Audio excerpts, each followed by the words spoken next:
كان موجود. بداية الحلقة مثل ما تشوفون نتكلم عن نينتندو 64. تريت هاليوم رجل 20 سمكة في إجازة وأنا جبت الجهاز بنفسي وأكون موجود. أبغى أخذ راحتي بالمرة وراح نبدأ على بركة الله.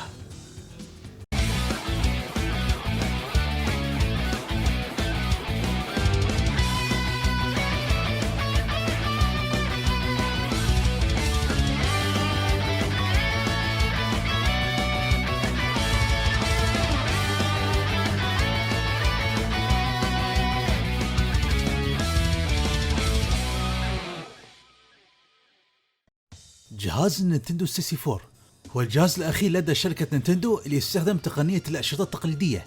طبعا أقصد الأشرطة التقليدية ومو بنفس الجهاز النينتندو سويتش. الجهاز نزل في أمريكا واليابان في سنة 1996 ونزل عقبه في باقي الدول بسنة. الجهاز نزل بعد البلاي ستيشن وسيجا ساترن بسنة في الإصدار العالمي على الأقل. سبب تسمية الجهاز بال64 هو لأن قوته طبعا 64 بت أقوى من المنافسين بشكل واضح، وهم طبعا وايد يتفاخرون بلغة الأرقام بذاك الوقت، درجة أنهم أضافوا رقم 64 على أسماء بعض الألعاب. الاسم المبدئي كان ألترا 64 بس بعدين تغير لنينتندو 64. هالجهاز طبعا له قصة طويلة واللي تكلمنا عنها بشكل خفيف في مراجعتنا لجهاز البلاي ستيشن، وكان يفترض أنهم يستخدموا على الاسطوانات بدال الأشرطة، بس شركة نينتندو أصرت على الأشرطة في النهاية. مشكلة الأشرطة هي صغر مساحتها مقارنة بالاسطوانات، رغم أن القوة التقنية بالجهاز نفسه أكبر من المنافسين. تعرفون شو العجيب؟ في ناس كانت تظن أن البلاي ستيشن وين أقوى، وقاعدة تستدل ببحث سريع من جوجل عشان تثبت حجتها، متجاهلة أن الجهاز أساسا ما كان يدعم الRGB. نحن نتكلم عن موضوع الAV، بس في كل الأحوال حلوا هالمشكلة بقطعة الشيب تلحم بالجهاز ويخليه يدعم الRGB. المهم بعيد عن هذا، حجم الأشرطة كان 64 ميجا بايت، أقل من حجم السيديات الأجهزة المنافسة بفرق. طبعا بسبب هالشيء وايدين من الشركات الطرف الثالث سحبوا عليه، حتى المشاريع اللي نفس فاينل فانتسي 7 كانت مفروض تنزل عليه لو بس نينتندو مشت على تقنية الاسطوانات. في النهاية هي انتقت الجهاز البلاي ستيشن، وهالشيء أثار غضب رئيس الشركة نينتندو الراحل هيروشي ياموتشي واللي كان ماسك الشركة بذاك الوقت. ياموتشي أقصر إنه ما راح يخلي سكوير سوفت إنها تنزل أي لعبة على جهاز النينتندو، وفعلا ما شفنا ألعاب سكوير سوفت على أجهزة النينتندو لفترة طويلة، ألين ما ياموتشي تخلى عن الرئاسة وحل بعدين ساتورو إيواتا الراحل مكانه وعطى ضوء حق سكوير سوفت أو سكوير إنكس. عموما نرجع للجهاز النينتندو 64. الجهاز باع ما يقارب 33 مليون جهاز حول العالم، الرقم على الأقل أحسن من رقم السيجا ساترن. ويا ترى لو استخدم تقنية الاسطوانات هل كان بينجح بشكل أكبر؟ على الأغلب نعم. خلينا نكون صريحين، الجهاز فيه عيوب وقرارات خاطئة بخصوصه، لكن الجهاز ألعاب ممتاز وما يقل عن المنافسين برأيي الشخصي. السبب طبعا هو لأن عنده مكتبة ألعاب مميزة وفريدة، رغم أن المكتبة مش بضخامة الجهاز بلاي ستيشن 1 نهائيا. الجهاز كان ممتاز من ناحية الدعم اللعب الجماعي، وهو أفضل من المنافسين بهالناحية، نظرا أن الجهاز الردي فيه 4 مداخل للاعبين، على خلاف الأجهزة الثانية يطلبون شراء طرفية تدعم هالخاصية. على كل حال الحين بنستعرض لكم الجهاز بالتفصيل. شكل الجهاز بصراحة فريد ومميز، الأطراف المقوسة تعطي شكل حلو الجهاز، وحتى مداخل التحكم تصميمها جميل. الحين بنسوي أنبوكسنج للجهاز.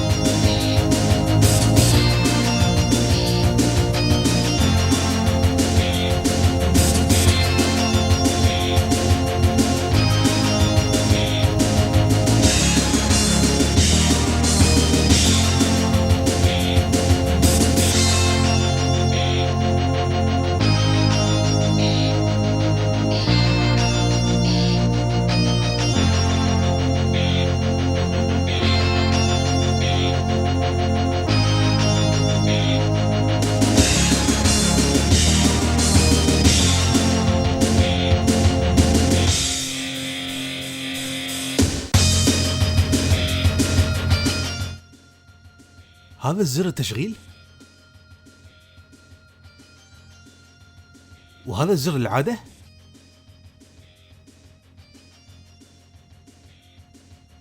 وهذا فتحة الكارتج أو الشرطة، هذه فتحة الميموري اكسبانشن. خلف الجهاز من الجهة اليسرى في فتحة المالتي اوت أو فتحة الAV عشان توصل الجهاز بالتلفزيون، وهالسلك الشائع اللي تستخدمه أغلب أجهزة النينتندو. اللي تشوفونه قدامكم محول كهرباء خاص بالجهاز، والحلو انه يفصل دايركت من الجهاز بكبره. في حالة إذا واحد منهم احترق تقدر تشتري واحد بديل بسهولة، وما بتضطر انك تبطل الجهاز بشكل كامل. تحت الجهاز تقدر تركب فيه طرفية DD64، وهو اكسبانشن خاص لألعاب حصرية قليلة جدا على شكل ديسك وتنعد على أصابع اليد، نفس فكرة الجهاز السيجا CD. الطرفية فشت بالشكل شنيع. نينتندو لا تكررين غلطة سيجا. عموما الجهاز حاليا ينباع بالسعر غالي جدا جدا. نرجع لفتحة المومن اكسبانشن. للعلم في قطعة الاكسبانشن باك تنحط بهالفتحة، واللي دورها تحسين مستوى رسوم الجهاز. في ألعاب ما تقدر تشغلها بدونها، وهم ألعاب بسيطة جدا لكنها قوية. الجهة الأمامية في 4 فتحات للتحكم، هذه أقوى ميزة بالجهاز. ما راح تحتاج أدابتر ولا بطيخ، وسهل جدا انك تلعب مع 3 لاعبين غيرك بسهولة، وتركيب الأيادي سهل طبعا.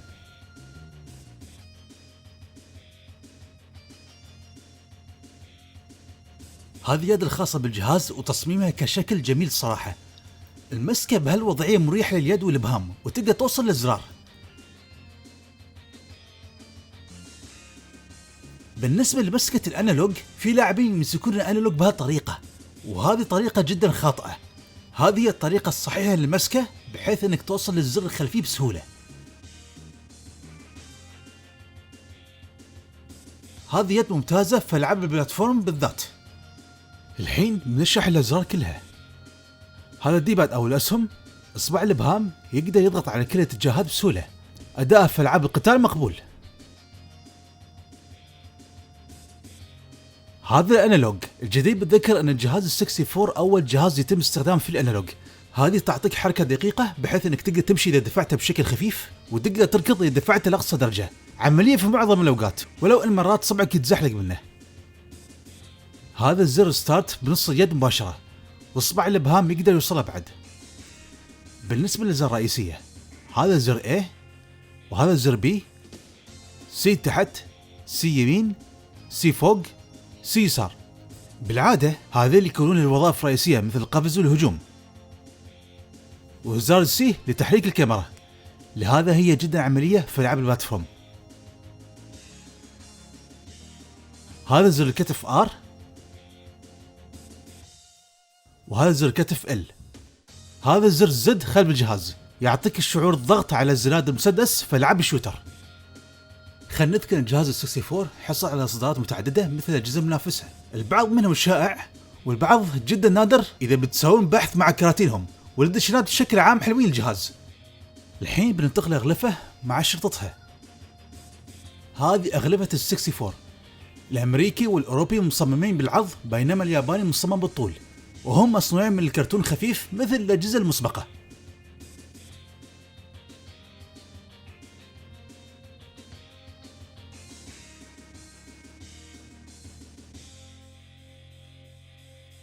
الحين بنسوي انبوكسنج للغلاف.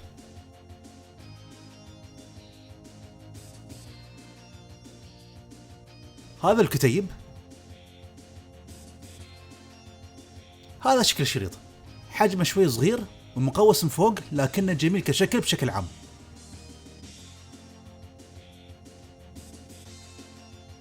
هذه الأشرطة من كل الريجينات، وكلهم بنفس الشكل على خلاف السوبر نتندو والفاميكوم اللي كانوا مختلفين جدا، ولكن إذا جلبتوهم بتلاحظون الفرق بأنهم يختلفون من ورا وفي المنطقة السفلية تحديدا. شوف الفرق يوم حطهم فوق بعض، الياباني والأوروبي نفس الشكل بس الأمريكي مختلف، وبالتالي ما بتقدر تركب الشريط الأمريكي في الجهاز الياباني والعكس. لكن في حل هالمشكلة. أول شيء بطلوا الجهاز.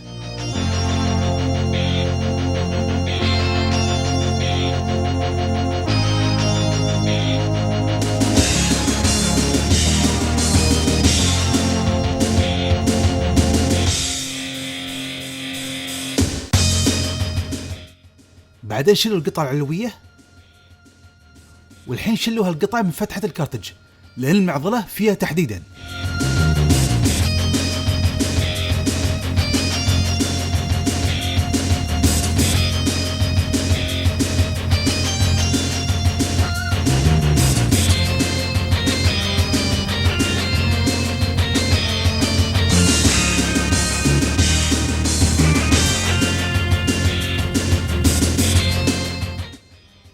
اللي عليكم تسووه انكم تشيلون هالقطعتين سواء بالكسر او بالتذويب عن طريق اداة اللحم او ما شابه. بعدين ردوا ركبوا الجهاز مثل ما كان.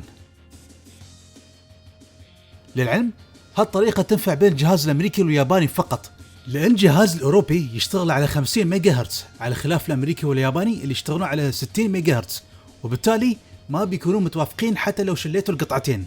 في كل الاحوال ما في سبب ان الواحد يقتني الجهاز الاوروبي اصلا. الحين الاكسسوارات.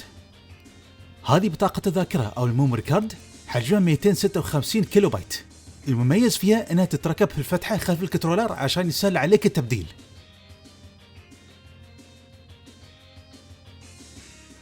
وهذه القطعة الهزازة وهي تتركب بعد في نفس المكان.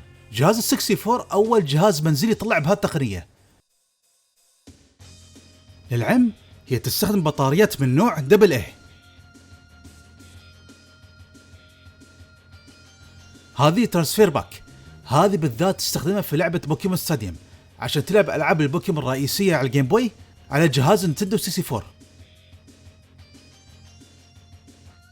وهي الأخرى تتركب في نفس المكان. طبعا في اكسسوارات أكثر من اللي ذكرناهم وبعضهم جدا نادر وصعب نوفرهم، وبالتالي ركزنا على ما هو الموجود. الحين بننتقل لألعاب الجهاز. بالنسبة لألعاب ماريو بنبدأ ماريو 64. أول لعبة ماريو تستخدم رسوم ثلاثية الأبعاد. مو بس هذا، اللعبة استخدمت أسلوب محرك ما تعودنا عليه في ألعاب ماريو. فكرة اللعبة مش إنك تخلص مراحل، وإنما تدخل المراحل ولازم تكتشف أماكن النجوم المخفية، بالإضافة لتنفيذ مهام تكافئك بالنجوم. باختصار صايرة لعبة مهمات.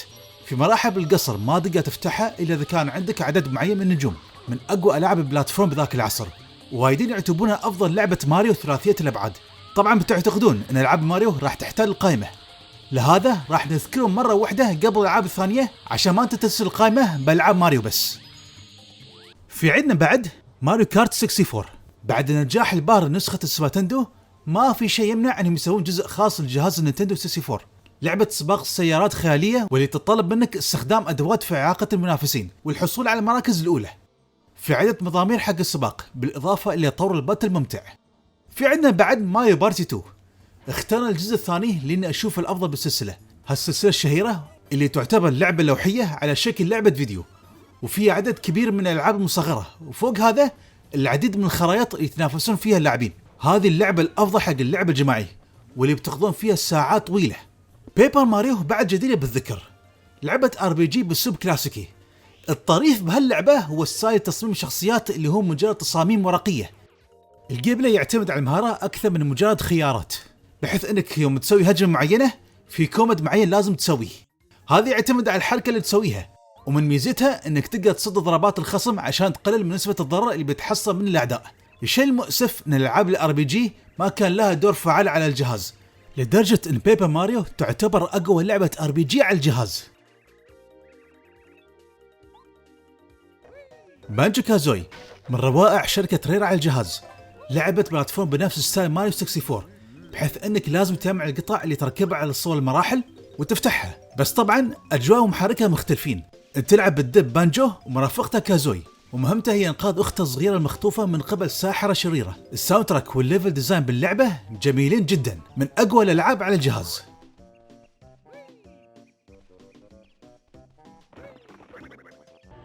جولدن آي، هاللعبة هي من أساطير ألعاب الشوتر بذاك الجيل إذا ما كانت أقواهم، وهي حتى من تطوير رير. هذه من أفضل ألعاب جيمس بوند، والجيم بلاي فيها ممتع وحماسي، حتى طور الملتي بلاير مسلي إلى حد كبير. صح في جزء ثاني أفضل بس بشخصيات مختلفة تماما وهي بيرفكت دارك، لكن اللي سوت ثورة هي جولدن آي. المبهر فيها انك بتطلق النار على الاعداء يطلع اثر جوع في المكان اللي طلقت عليه، وعلى وقتها كانت ميزة مبهرة. بصراحة لعبة جدا ممتعة.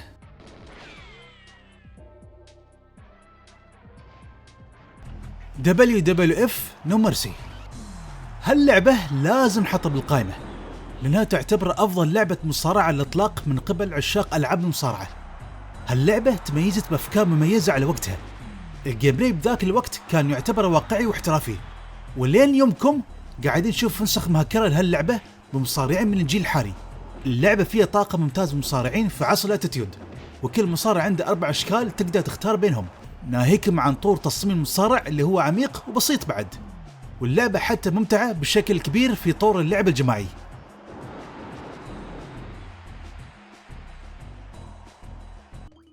دوكي كونغ 64.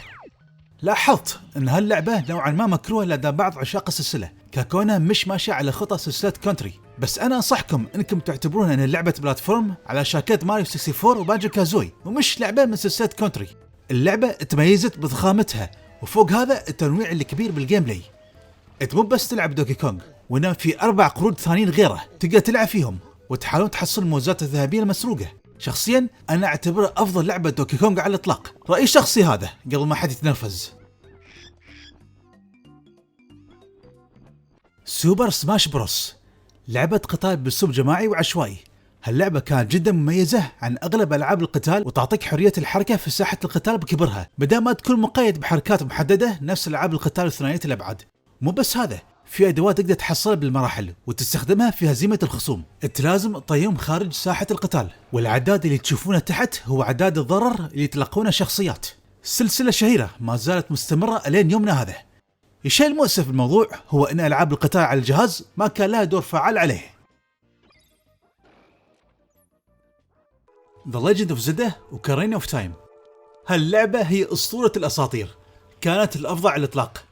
قدمت جيم بلاي وافكار جدا فريدة من نوعها، منها اللوكون او التفات الدائم تجاه عدو واحد. لعبة مغامرات استكشافية واللي تركز على استكشاف الدنجز وحل الغاز. لا ننسى القصة الجبارة، تدور قصة حول شخصية لينك اللي دوره انقاذ مملكة هايرول من الملك الشر غالندورف، من الالعاب التاريخية اللي لازم تكون موجودة عند كل مالك للجهاز النينتندو 64.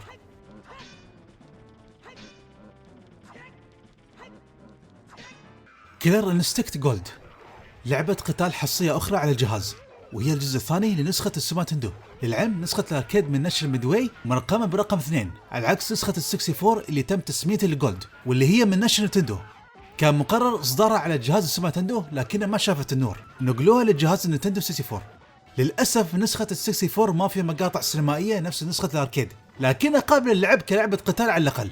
الحلو بهاللعبة هو الكابوات الطويلة والاحترافية، بالإضافة للرسوم الجميلة مع قدرة تحرك الشاشة لعدة اتجاهات بحسب ضربات الكابو، على خلاف الجزء الأول على السوبر نينتندو.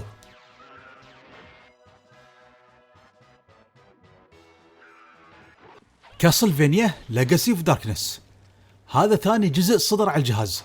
المثير للاهتمام ان هالجزء كان مفروض يكون ريميك للإصدار الأول اللي كان فيه مشاكل وآراء متفاوتة، لكن كونامي ما كانت تبي تشتت المستخدم وقررت تصدر هالجزء كجزء تكميلي مع إصلاح أغلب المشاكل نفس الكاميرا والتحكم. عموما اللعبة هي مغامرات أكشن، وهي بأسلوب الألعاب الكلاسيكية بنظام مراحل بس بأسلوب ثنائي الأبعاد. الليفل ديزاين جيد والجيم بلاي كلاسيكي جدا، كأنك تلعب لعبة ثنائية الأبعاد مع قابلية الحركة في عالم ثلاثي الأبعاد.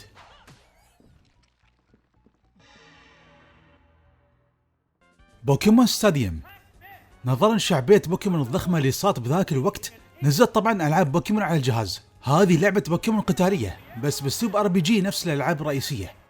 وقتها كنا مصدومين بالبرزنتيشن الرائع أثناء القتال، وتمنينا لو في ألعاب تقدم بهالطريقة. طبعا ميزة اللعبة هي نفس ما ذكرنا، دعمها الاكسسوار ترانسفير باك، وتلعب ألعاب البوكيمون الرئيسية على الجيم بوي على جهاز منزلي. وقتها كانت هذه الطريقة الوحيدة عشان تلعب بوكيمون على جهاز منزلي من غير انك تقدر تنقل بوكيموناتك للعبة وتلعب فيهم بالبطولات. لا ننسى طور الألعاب المصغرة الجماعية الإدماني لو تلعبها مع 4 لاعبين. على طاري بوكيمون ستاديوم لازم نذكر الجزء الثاني منه لأنه هو بعد ممتاز وبتقديم وبرزنتيشن أفضل. هالإصدار يدعم بوكيمون جولد وسيلفر وفي محتوى أكبر، بالإضافة أن في ألعاب مصغرة جماعية وهو مختلف تماما عن الألعاب المصغرة بالجزء الأول، هو الآخر ممتع ممتاز. أنا أشوف أن الجزئين يستاهلون شراء. أنا أدري البعض بيقول وين لعبة كذا ونسيت لعبة كذا. طبعا أنا تعبت بكثر ما أقول أكثر من مرة أن هالقائمة تمثل رأي شخصي. عموما بهذه الطريقة نحن غطينا أجهزة الجيل الخامس من عالم الألعاب. شكرا لكل اللي دعمنا وتابعنا حتى هاللحظة. أوكي وصلنا الختام. خلنا نراجع بعد جهاز زيادة من نينتندو، وبراجع هالمرة جهاز لوي. شو السالفة؟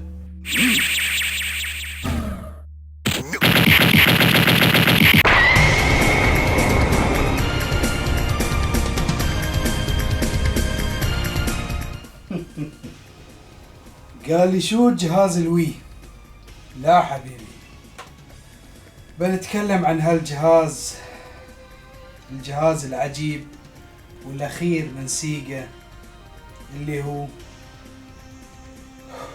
دريم كاست.